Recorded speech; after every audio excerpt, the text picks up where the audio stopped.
नमस्कार। स्वागत है आपका अपने YouTube channel doctor Madhubala classes में। मैं हूं राजेंद्र कुमार वर्मा। आज हम करेंगे अनुच्छेद 18 उपाधियों का अंत। देखो, ब्रिटिश काल में क्या था कि नाइटहुड, सर, राजा और राय बहादुर, अन्य कई उपाधियां जो है वो दी जाती थी।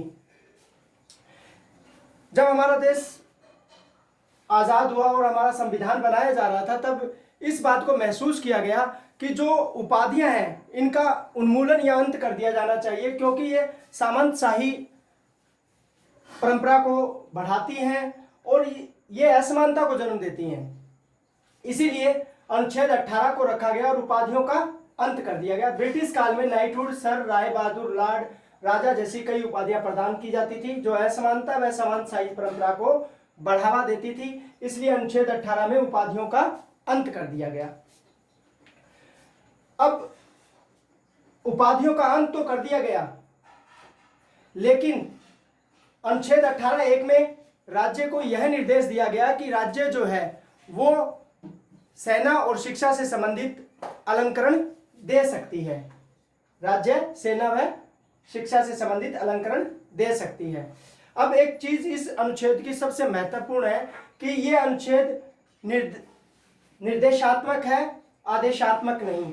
अर्थात अगर कोई इस अनुच्छेद का उल्लंघन करता है तो उसके लिए दंड की कोई व्यवस्था संविधान में नहीं की गई है, लेकिन इसके अलावा संसद को ये पावर दी गई है कि वो उल्लंघन करने वाले को दंड देने के लिए कानून बना सकती है, लेकिन संसद ने अभी तक ऐसा कोई कानून बनाया नहीं है। अब एक चीज हम देखेंगे कि अनुच्छेद 18 का क्लोज 1 जो है वो राज्य सेना या शिक्षा से संबंधित अलंकरण या उपाधि प्रदान कर सकता है। इन दोनों क्षेत्रों से संबंधित अलंकरण इसलिए दिए गए, सेना से संबंधित इसलिए दिया गया क्योंकि हम अपनी सेना को मजबूत कर सकें। दूसरा, जो चाहे वो परमवीर चक्र है, चाहे महावीर चक्र है, चाहे अशोक चक्र है, चाहे वीर चक्र है, वो इसलिए दिया जाता है ताकि हमारे जो सैनिक है उनका जो शौर्य है उसको प्रोत्साहन मिल सके और वो देश की सुरक्षा जो है मजबूती से कर सकें। उसके अलावा देश की प्रगति के लिए आवश्यक वैज्ञानिक विकास करने के लिए पद्म विभूषण, पद्म भूषण, पद्मश्री और भारत रत्न जैसे पुरस्कार प्रदान किए जाते हैं। एक बात का ध्यान रखेंगे कि जो सेना से संबंधित जो उपाधियां हैं, सेना से संबंधित जो अलंकरण हैं, वो जब हमारा संविधान बना तब अनुच्छेद 18 के तहत जो है प्रदान किए जा सकते थे। उसके बाद 1954 में पंडित जवाहरलाल नेहरू की सरकार के दौरान 1954 में भारत रत्न, जो कला, साहित्य और विज्ञान की अभिवृद्धि के लिए की गई विशिष्ट सेवा हेतु प्रदान किया जाता है। उसके अलावा पद्म विभूषण, पद्म भूषण और पद्मश्री प्रदान किए जाते हैं। एक चीज का ध्यान रखेंगे कि ये सभी जो अलंकरण है, चाहे भारत रत्न है, चाहे पद्म विभूषण है, चाहे पद्म भूषण है और चाहे पद्मश्री है, ये गणतंत्र दिवस के ऊपर राष्ट्रपति द्वारा प्रदान किए जाते हैं। तो इस प्रकार हमने देखा कि किस प्रकार जो ब्रिटिश काल में सर की उपाधि है, राजा की उपाधि है, नाइटहुड की उपाधि है, वो असमानता को बढ़ावा देती थी। इसलिए अनुच्छेद 18 में इन उपाधियों का अंत कर दिया गया और ये कहा गया कि राज्य जो है वो सेना और शिक्षा से संबंधित अलंकरण प्रदान कर सकती है। अब एक बार आप इसका स्क्रीनशॉट लीजिए, उसके बाद 18(2) देखते हैं।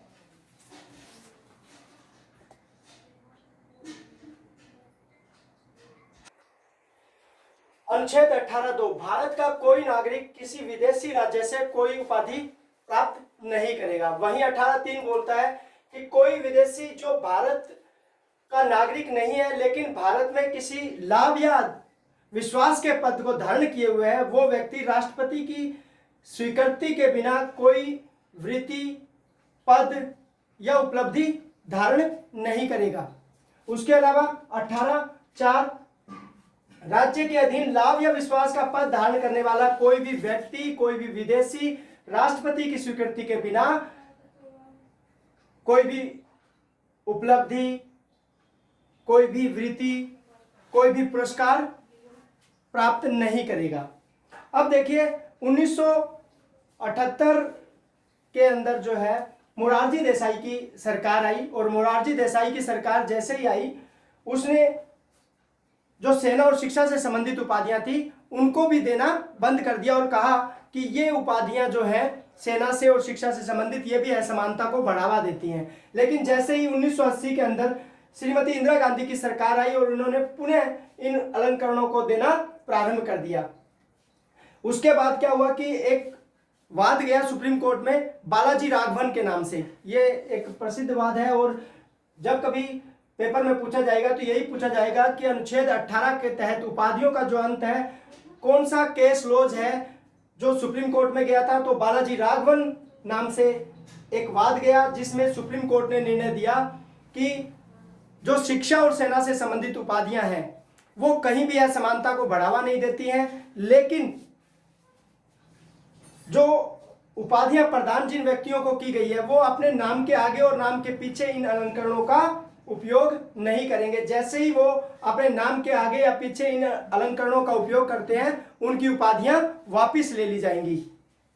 इसके अलावा सुप्रीम कोर्ट ने एक बात और कही कि आजकल जो अलंकरण है, चाहे वो भारत रत्न है, पद्म विभूषण है, पद्म भूषण है, पद्म श्री है, ये राजनीतिक लाभ के लिए अपने व्यक्तियों को प्रदान किया जा रहा है, तो ऐसा नहीं होना चाहिए।